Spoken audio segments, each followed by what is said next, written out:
Ladies and gentlemen, welcome back to another episode of Bloom the Podcast. Thank you all so much for tuning in to another episode, and we have a spicy one for you today.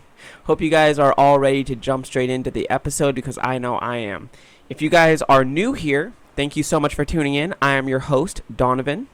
And if you missed last week's episode, you're going to want to make sure you go back and watch that because a lot of pretty much everything we're talking about in today's episode follows up on what we talked about last week. As you can see in the title, this is a part 2.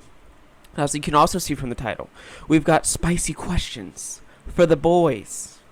It's going down, and it's going to be a lot of fun. I've got spicy chips with me, just to keep it in theme, because I had enough conversations after last episode where I got ran up the flagpole for various things. And I guess that might be terminology a bit too strong. I just had some fun conversations with people about these things, and it's just a lot of fun. I enjoy this kind of conversation, and I think there are a lot of things to be learned from these kinds of videos and these kinds of topics. So if you're unfamiliar, I'll just give you a quick recap. Last week's episode, we reacted to a video of a Christian couple answering some questions asked by their female audience that are asked to the husband of this couple to provide some clarity on questions that girls are too scared to ask guys. Now, we didn't answer all of them. Some of them are a little goofy, some of them are a little silly, and that's okay. We still want people to ask. But we reacted to some of the ones that I thought were more important, and we kind of just gave my feedback. Did I think he was answering correctly, or did I think that it was a little bit more on the, ease the crowd kind of answer? So if you missed that, go back and watch it and let me know what you think, because we're going to be picking up right where we left off on that episode. Jumping straight into more questions from this couple. I gave a whole preamble on last episode of things to keep in mind as we listen to this. And based off the conversations that I had, there is a extreme want and neglect to really focus on the things that I mentioned before the questions got kicked off. So we want to focus on those things. And if you didn't listen to that episode, go back and listen to it. I'll just give a couple now. I'm not going to go into any detail because we already did that. So we got to do our homework a little bit. But here are some of the disclaimers. 1, no shade on this couple. I think they're fun, and I think they did a good job. And I think as far as Christian content goes, I think it was a very enjoyable video to watch. Number 2, look out for feminism in this video. Look out for blank slate equalism and comparing guys and girls and ignoring obvious differences between men and women. Look out for romantic idealism, a huge Western phenomenon that caters to the feelings of the crowd, not the realism of the actual world. Also keep in mind honesty. Do we value honesty in this conversation? Would we rather be happy or would we rather be right is the question we must be asking if we're going to be asking spicy questions. Because more often than not, the answers to spicy questions are not necessarily going to be flattering to one party or another. So we have to keep it down to bare bones. Just brass tacks. Just what is. And that brings me to the last one. Again, not trying to go into too much detail, but we cannot apply moral stances to things that are natural facts of life. We're talking in generalities here because that's how the world works. So we will be approaching the questions in a general basis, on general terms. We will be answering them in that way. And we cannot apply a moral. We can apply morals after we figure out where we land from a biblical standpoint, from a nature standpoint, all of those things combining. We can formulate moral judgments later, but we have to talk about what is first. Okay? So there's my little preamble to sum up last episode. We're going to be jumping straight into the questions now. So the last question we answered on the previous episode was, is it a turnoff for a girl to ask a guy out? I I thought that was a little silly, but it was definitely worth the answer, and we're picking up a little bit in that same vein. So, excuse me. The question we're answering here is, do guys care if their girlfriend or fiance or whoever has a male best friend? Alright, you already know how this is about to go down, but humor me. Do you mind if my best friend is a guy? Do I? Like guys, you know. Yes. I think like if he was gay, it wouldn't bother me that much, but if he was straight, then yeah, heck no. That reminds me of another question I saw, and I don't know if I'll find it, but can guys and girls be friends without one of them being attracted to the other? Yeah, I mean, I think for the most part, one of them is attracted to them. Like, if a guy really wants to be your best friend, he probably likes you. Now, I'm not saying there's not exceptions, but for the most part, you're not going to want to find a guy who just wants to hang out with you for the fun of it. What if the girl's just so much fun? I mean, there's exceptions for sure, but for the most part, they like you. Funnily enough, we've actually done, me and my sister, if you're not an OG bloomer, then you may not know that we have a full episode dedicated to this topic of, can guy and girl be best friend? Is it a problem if a girl has a guy that's a best friend? Yada, yada. We actually did a whole episode on that. So if you're interested in listening to that, go ahead and scroll through the catalogs. I think that's in season 2. My thoughts have not really changed on that. I think, if anything, I've doubled down even more so now after living a bit more life and just seeing how things unfold and how we get to where we get to. But he answers more or less truthfully. He says, guys mind, which of course is true. I would like to assume that girls mind as well, although it is slightly different. I would feel absolutely silly to be sitting in the same room with my wife talking about my female best friend. Don't do that kind of thing. It doesn't make sense. He then follows that up by saying, if the guy was gay, then it doesn't matter, which I understand where he's coming from, but also if my girlfriend's best friend is a gay man, not that there can't be history or, stuff there in the past that leads you to that friendship, but I would have some concerns that my prospective wife's best friend not only is a man, but is a gay man, which means that most likely that person is not following Christ. So how can my best friend be someone that we do not share the most important thing in the world with? The same thing with marriage. If I'm going to marry someone, how can I share life and be close with someone that does not have that bond of unity of the gospel and of Bible at the core of that? All the friendship that I've had that have actually lasted have had that at the center, have had Christ at the center, encouragement at the center. Like, even my best friend now, when our friendship first started, it was all about Call of Duty, candy, and Mountain Dew. We were 13 in high school, heading into high school, didn't really care about much. As our friendship grew, though, we had the seed there of why we were friends in the first place. We met at church. We went to church together. We talked about spiritual things. And now where we are now, the basis of our friendship is all about how we're growing in the Lord, how we're growing as husbands, how we're growing in ministry, all those things. So if my wife or girlfriend's best friend is someone that's a gay man, there's some red flags there. There's definitely some red flags there. But yes, guys care. And it's just grossly inappropriate to even have the discussion about if that's okay or not. I mean, people use the vernacular all the time about, oh, your girlfriend or your husband or your wife is your best friend.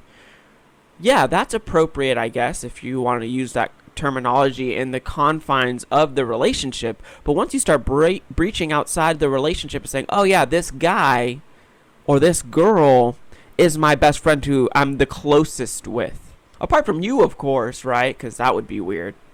So it just, I mean, if we follow the logic train through to the station, by the time we get there, it doesn't make a whole lot of sense. And she follows it up with a kind of secondary question in the same category of, can guys and girls be best friends? And he, again, answers more or less correctly. No, one of the parties is generally going to be interested, typically the guy's party. And 2, most guys aren't going to hang out with girls that they are not more or less attracted to in some way and wouldn't be opposed to being in a relationship with. That's just how it goes. And that has nothing to do with girls not being fun, because she brings that part up, like, what if she's really fun? That's great. That's probably more or less reason why he's into you. He probably thinks you're attractive. He probably thinks that you're fun and wants to be around you. So kind of just doubling down on your character. If your character's good, you're attractive to him, why wouldn't he like you if he's a red-blooded, normal functioning man, right? So I think people have a general misunderstanding on just motivation in general, and I think this goes both ways. We're going to answer this question a little bit more in the following one that we're about to do, but looks is a huge attractor to friendship as a whole as well. So most guys are going to want to be around people that they find more or less attractive, and there's nothing necessarily wrong with that. I think it can have misuses if your only means of fellowship with people in your church is through that lens. But I think more or less as a biological just working of how both people, men and women, view people just on a day-to-day, a lot of it is through that lens of relationship and companionship and things of that nature. So yeah, again, we have a full episode dedicated to this topic. My stances have only doubled since then. But if you're interested, go ahead and check that out. I have no idea what episode it is, but you'll know it when you see it. So let's go ahead and jump to the next one. The next question being, how much do looks matter? How much do looks matter in a relationship? I would say they probably matter more than they should for most guys. I mean, even me, I feel like I look a lot into the personality and the heart behind the person. But, I mean, when it comes to my wife, my lover, she needs to be looking pretty nice, too. I feel like that's a question that's looks probably matter more for people in the beginning, because that's the initial attraction is you see someone obviously before you get to know them, so that's when it's more important. And if you're not attracted to the way they look, would you get to know them on that deep level to figure out if you really like things about them? I don't know. Yeah, I mean, I think for most men it matters quite a bit, and I'll say that I feel like that might be a little unfortunate, but I also feel like that's kind of how we were made. But also, how you said there's a person for every size or whatever you said. Mm-hmm. I feel the same about people. There's a person for every look. Something that he may find really attractive, someone else may be ew, Yeah, it's not like you're unattractive to every single person and you're doomed. I'm sure, everyone finds different things attractive. Yeah, you'll be unattractive to one person, but another person you're going to be smoking hot. It breaks my heart. Okay, so we had a fairly similar question on last episode. The question was more in line with, does body size matter? Does size of body parts matter, and how that factors into general attractiveness? Now, this question is a little bit more pointed and gets a little bit more to the point, which I'm never upset about. I think that's a good thing to do, get to the point. The stance I had on last episode was not a generally accepted stance, which I thought was wild to me. It again foregoes the biological presets that we already have at bay, or we already have ready to go, that are working every day. They work every day. It's just functional, right? So he answers with, they matter more than they should, but they matter a lot. And I know where he's going with it. Like, obviously we don't want to make looks the focal point of why we are with people. But to say that looks matter more than they should places a moral judgment on the biological urges that we have as men and women. When we see someone that's attractive, when we're drawn to that person, is that bad or good? So to say they matter more than they should is to try and put a moral stance on the mechanism that is drawing you to that person. That doesn't make any sense. If you see someone that you're attracted to and you're drawn to that person, why would we say that that's bad or that we feel bad about that? And that's more or less a societal thing, and we're working downstream from there because she follows it up with another thing that was said in the last week's episode. We'll get to that point soon. But to say that they don't matter is a terrible thing to say and a flat out lie. But to also say that they matter more than they should is to take a moral superior stance over something that we cannot control at all. And then she kind of hits it right on the head, more or less, at following that statement where she says it matters more in the beginning, which is true. Then she says something that's really important. You wouldn't take the time, generally speaking, to get to know someone on a deeper level if you weren't drawn to them physically first. And especially for the males, because we're the ones approaching, we're the ones doing the hunting, if you will. People, that's how it goes. As a man, if you're the one approaching and initiating, why would a man initiate with a girl that he's not attracted to? It doesn't make sense. And you have people that sit around and go, well, what if they're godly character and you just grew on them, and you go down that track. Sure, that can happen. I would love to, maybe we'll do a full dedicated episode on that kind of logic and reasoning, but again, we're speaking in generalities. As a man initiating, it's not that looks matter more than they should. It's that you wouldn't take the time to get to know someone in the way of being in a relationship with them for the purpose of marriage if you are not attracted to them. He says in his response, for me, my wife has got to be attractive. And there's nothing wrong with that. Nothing. People love to shame people and call them shallow and XYZ for valuing what the attractive people that God put on this earth. We have plenty of passages in Scripture that speak to the attractiveness, objectively, by the way, to certain individuals in the Bible.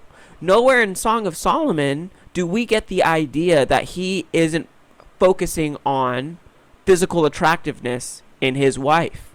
Nowhere. So we have to remove this idea that it's bad to focus on that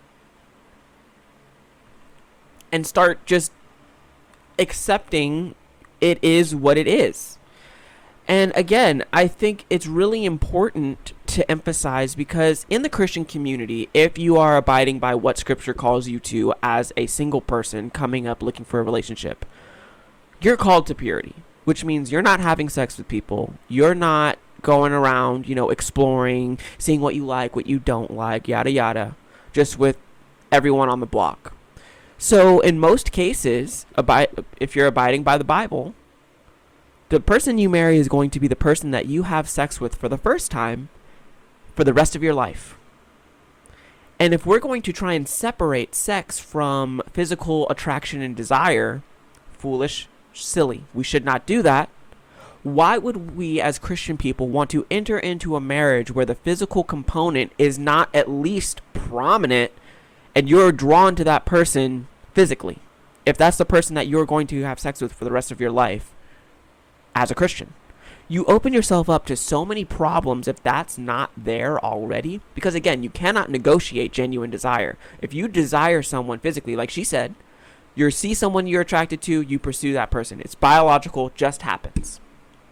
Why would we willingly push that aside to say, oh, I'm going to date this person because of their personality. I'm going to date this person because of their godliness. Wow. Not that you can't do that, sure, knock yourself out, but why would you intentionally remove that biological wanting to be with someone that you find physically attractive?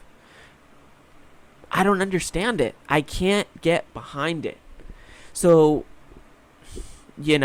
there is some subjectivity to this. I understand that. But I think generally speaking, to answer this question in any other way than yes, it matters, is doing a disservice to whoever asked this question. And you can call me shallow for that. I've been, like I said, ran up the flagpole for this. I don't see a way out of it. And if someone could give me something other than an emotional plight to coddling the emotion, which is what she does, and I rail against this a lot, because if you give helpful information and then you immediately detract from it by giving a broad sweeping, caveat, you've done nothing. And I see this all the time. People will say they started off this question beautifully, answering it more or less accurately by saying it matters, but then they come sweeping in with, there's a person for every person. If that was true, why are so many people single? I'm not a rocket surgeon or a brain scientist, guys. Not a rocket surgeon. It's simple supply and demand, simple relationship economics. Looks matter. And I think to say that they don't, to say that there's a person for every person, stops people from improving themselves and actually being able to provide more value, even way more past the physical attractiveness standpoint. We have this idea of, accept me for who I am, and I want someone who's going to love me for who I am, regardless of how I act or what I look like and all these things. It's like, that's not real. At some point, you have to be providing something that the other person wants to some degree. And I think we see this a lot with feminism. Again, with the way that feminism has wrecked relationships, it is totally okay for girls to say they want XYZ thing. And even biblically speaking, there are things that girls can mandate and require guys to have. But guys can't even just say that they want to be with the girl that they're attracted to, because now we're being shallow and we're demeaning women for not finding the girl, XYZ girl, attractive. And it's like, where does this come from? Where does it come from? Answer, feminism. But in the church, why have we allowed this in? Why have we allowed that in? We just have to have accountability on standards. We have to be offering something that the other person will want. Everyone knows that they want to be in an ideal situation where they're attracted to the person with that they're with.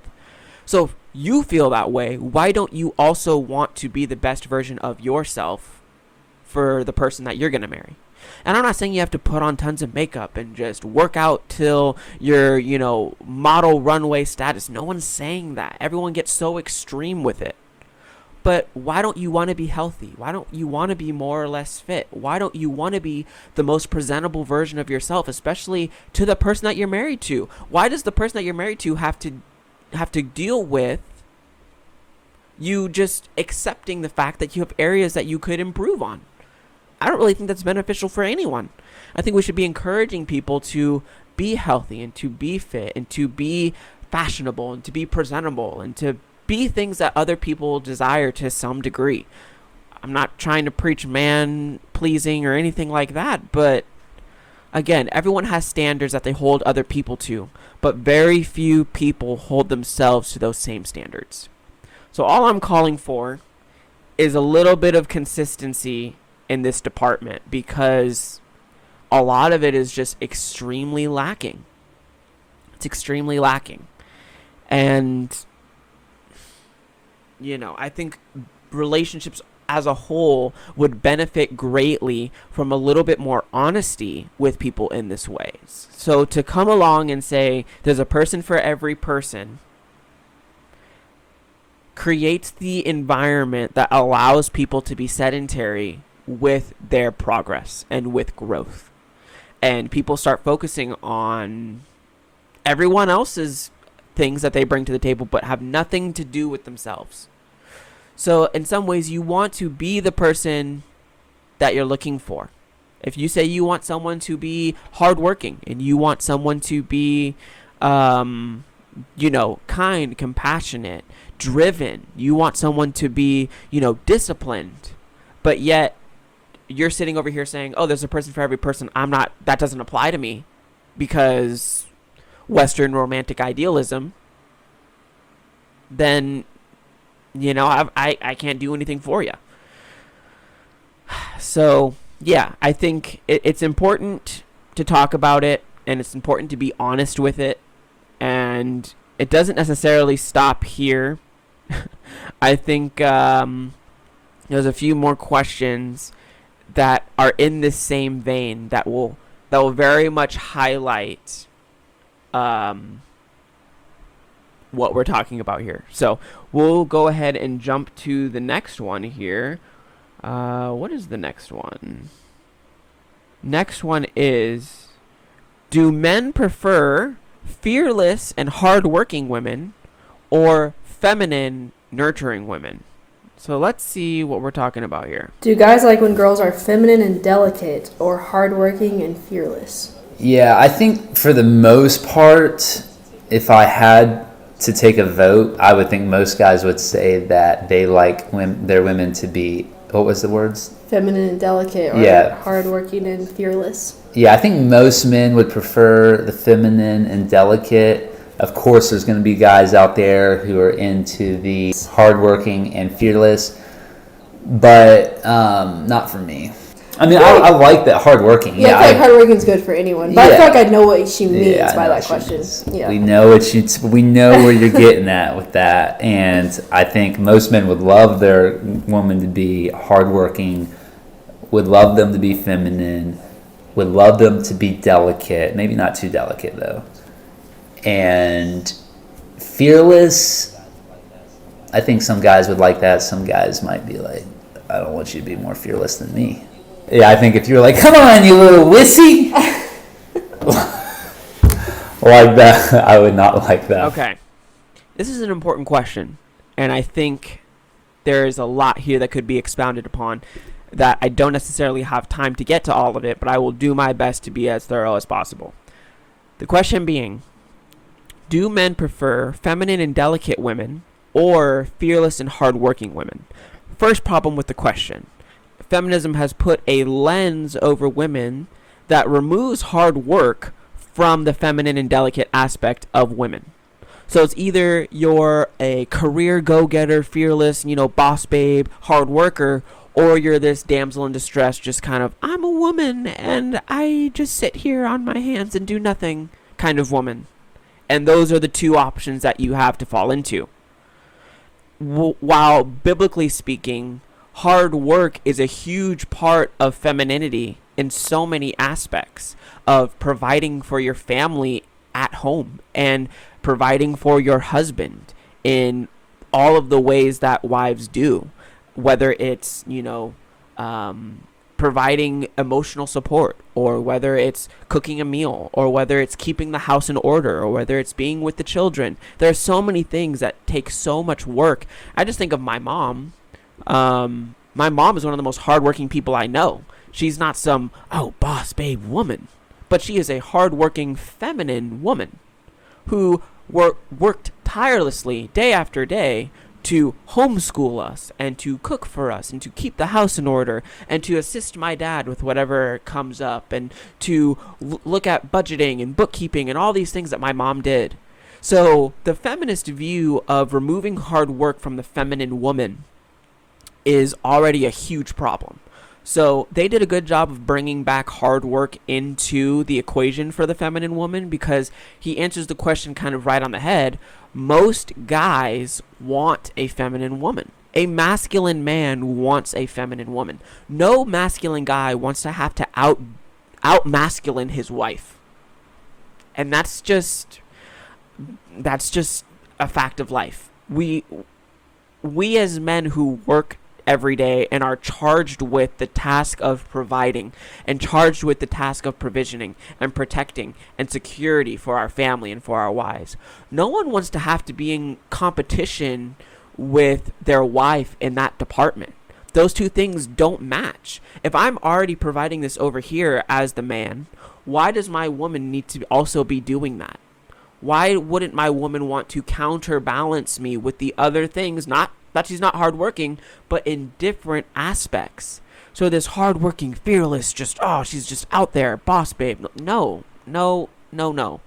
No masculine man that knows what the Bible talks about as far as relationships and marriage and the structure of marriage wants to be in that kind of dynamic where their wife is just as masculine as they are. And I'm not trying to say that you can't have jobs and women can't work and all this stuff, because people get all the extreme. Oh, so you're saying blah, blah, blah. Whatever emotional thing that hit a nerve there by me saying that. That's not the point. The point is when you become this fearless 21st century woman who views themselves in the same lens that a man views himself, you guys have no longer become yin and yang. You guys are now same to same. And no guy wants that. Guys want to be with women that complement them. Guys want to be with women that support them. In Genesis, we have Eve as the helpmate. If my wife is just as masculine as I am, she's not really a helpmate. She's more of just competition. And I think the same goes on the opposite. If I'm one of these stay-at-home dad guys, and that happens all the time now. It's promoted, it's pushed.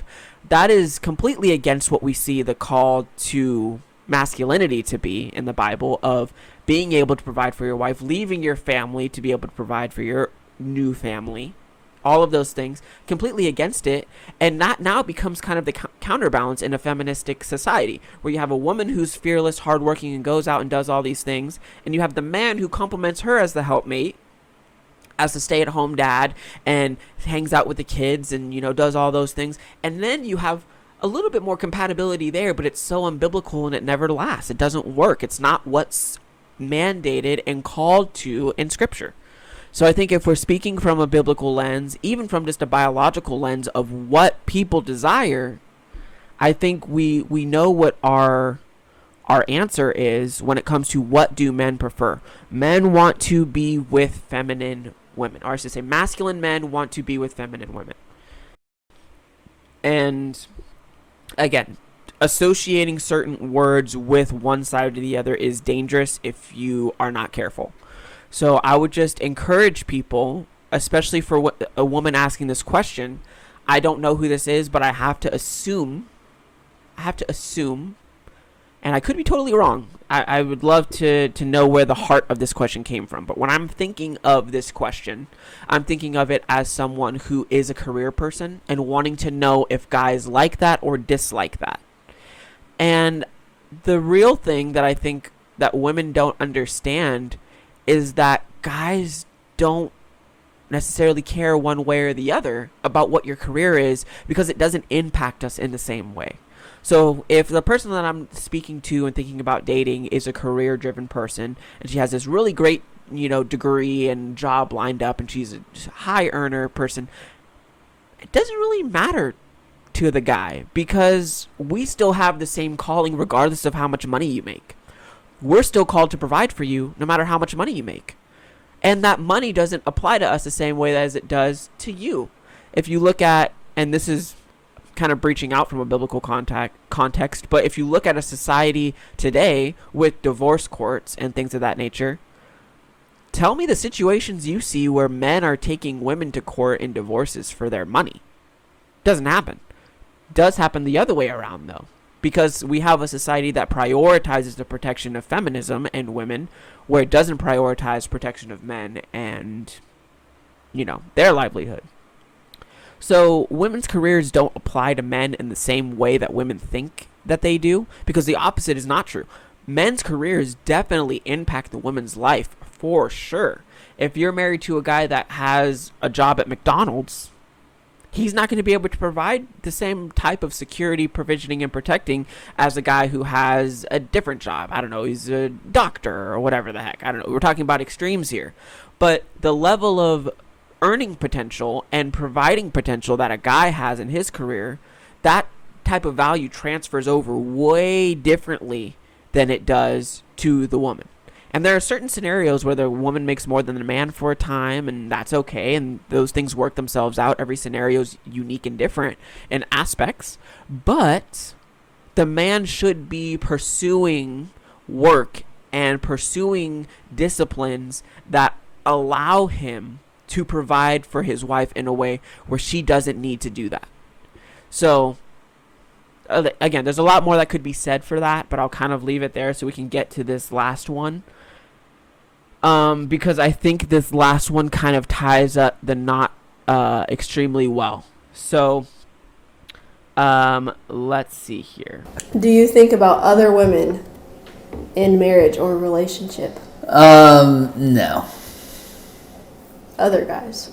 Do other guys? I'm sure there's guys who do that, but like, yeah, I feel like a lot of guys probably do, and it might even be our instincts to think of women that way, but I just think it's important to shut that down. Like, if that ever does come up in your guy's mind, he needs to be shutting that down as quickly as it can. That's always a hard thing, and I feel like you could really get in fights about is like your mind, because like I never know what's happening in your mind, you know. Mm-hmm. And like then wonder. I feel like girls we're like this. Like then you wonder, like, all right, would you really tell me, you know? Mm-hmm. And I just make up all these scenarios of like, well, you wouldn't tell me, and maybe you're thinking about this person, and maybe this is what's happening, like all these things. Well, I'll tell you, if I could be as honest with my mind as possible, I would say this is what happens. I feel like over the years, it's just a natural instinct. Like, say if you see a girl in a bikini or, you know, dressed revealing, it's like your natural instinct to like want to look just for whatever reason. But I have trained my mind to like look in the opposite direction. Like I never feed into it. I'm always like, if I ever feel like an urge, I mean, I feel like whether you're a guy or a girl, if someone walks past you with a really good looking body, it's just like our instinct to want to look at them.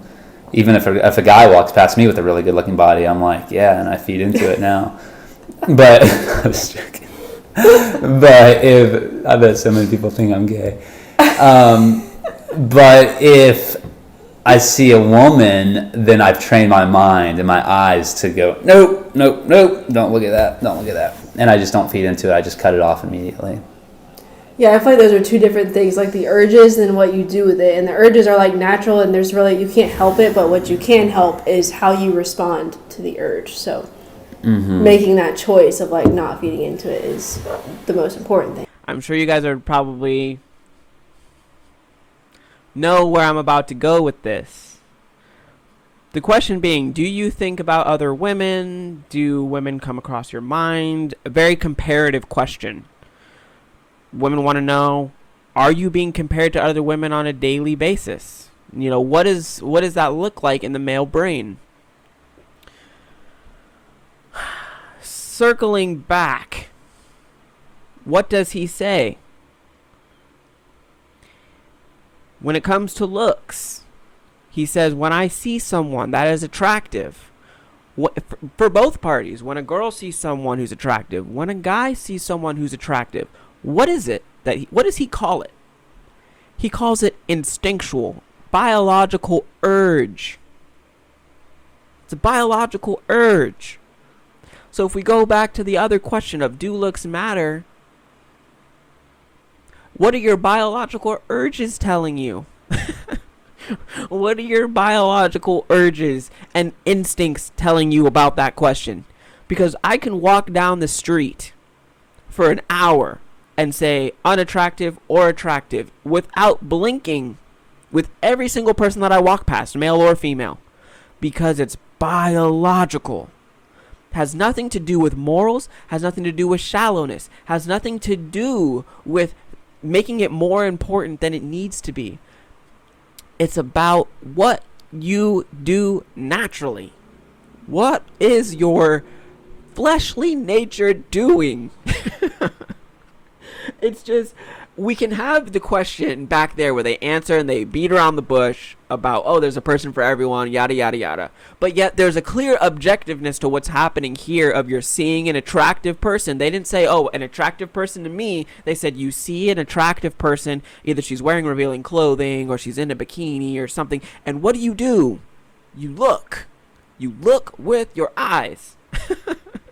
And what does he say? He says, I have trained my mind. I have disciplined my mind to not look and to not feed into it.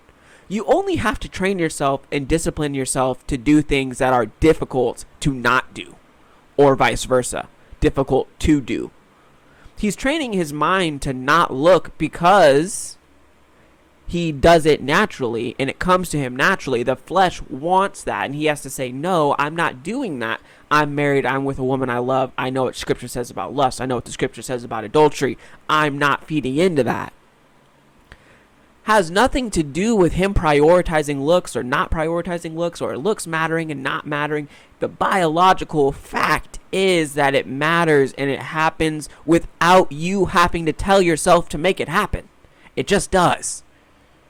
So, I don't like, and it's the same the other way. It's not just guys, it's girls. If you've ever watched a Marvel movie with a group of girls, you know it has nothing to do with prioritizing looks. It happens. When Captain America comes out of the chamber, that's when every single girl decided that they were going to be a Captain America fan. Had nothing to do with them thinking, oh, he's such a great character, yada, yada, yada. He came out the chamber and what? He's ripped, he's jacked, he's whatever, and now you've got fans. So it's just, we have to stay consistent here with the logic that we're using. If we're going to say that there's a person for everyone and yada yada, and looks don't matter, and we shouldn't prioritize looks as much as we do, and all this stuff, we have to look at the facts of life. I'm sorry, I know I'm railing on this point a little bit, but it's just to answer questions like this with the clear cognitive dissonance and answering both questions just makes me go crazy. And I feel like I'm taking crazy pills, because we can so easily say to men, especially men, oh yes, turn your brains off. You're visual creatures. You see girls that you like and you immediately lust after them. And that's okay to say to men. We don't say the same thing to women, which is a whole other topic to talk about. But the same thing happens to women. We don't talk about that. We just tell men, hey, are you thinking about other girls? You need to not be lusting. You need to not be doing X, Y, Z. And this guy answers truthfully. As a man, yes, you see people that you're attracted to, and you have to consciously divert that urge and that instinct to dwell on it, to think about it, to desire it. You have to put effort and work into doing that. So do men think about other women? Not in that way. I don't think about any other girls in a romantic context other than my wife. It doesn't really happen like that. Do I still see people that are attractive? Sure. You can't say that, oh, I don't see anyone attractive now that I'm married or now that I'm in a relationship. Like that's a lie. There's no purpose in saying that. She again makes a really good point. It's about what you do with it. Do you linger on it?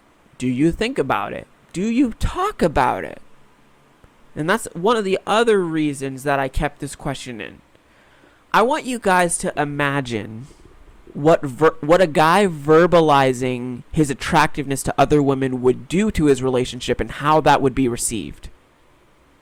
Picture the same scenario I gave earlier. You're watching a Marvel movie with a bunch of girls, and as soon as Captain America is shirtless or whatever the case may be, what happens? The girls start talking about their celebrity crushes. That's the thing that girls never have a problem doing. Girls don't ever have a problem talking about celebrity crushes, people that they think are hot. They will watch rom-coms and movies with those people in it specifically to see those actors. No one bats an eye. Imagine if this man said, oh, I want to watch XYZ movie because XYZ actress is in it and I think that she's hot. Is that an acceptable thing to do? Imagine saying, oh, I want to go see a so-and-so in concert because I think she's hot. Is that acceptable? No, it's not acceptable. Guys are not allowed to verbalize that, and I don't think that you should, because it does nothing. There's no value added for guys talking about how they find other women attractive. Not that you can't, like, if you're either asked a question or if you're making general comment, like, it's okay to acknowledge that there are other attractive people out there and that so-and-so may be an attractive person. But again, think about the former situation where you see the person on screen or you're talking and verbalizing without any prompt that, oh, this is my celebrity crush. I think she's hot. the same way that girls do, because that's totally acceptable. I've heard it, been in countless conversations with girls that are either married or in relationships that will freely talk about all the guys that they think are hot and watch movies and shows or go to concerts specifically because they think that they're attractive. These are Christian people. So, again, consistency, please, is all that I'm asking for. If we're talking about, do you think men think about other women, I think he answers it more or less truthfully, but I think we have to look at the surrounding context to a question like this to give ourselves a fuller picture on why a question like this is important. Because I think if you're with a guy, for whoever asked this question, and he's verbalizing stuff like that, red flag. There's no need for him to do that to you. There's nothing. It does nothing for you. And I've been in that scenario where you're in a relationship with someone and someone's like, oh, that guy's hot. It's like, sure, I can more or less agree with you, but what value does it add to your relationship that the person you're with is so willingly able to comment on the attraction of other people right in front of you and desire it right in front of you? Because every time you're at a wedding, or your men are being talked to about relationships, you see your wife and you're a one-man woman and all this stuff. What about the other side? Why aren't we preaching that for women? Because as far as I know, that we're not.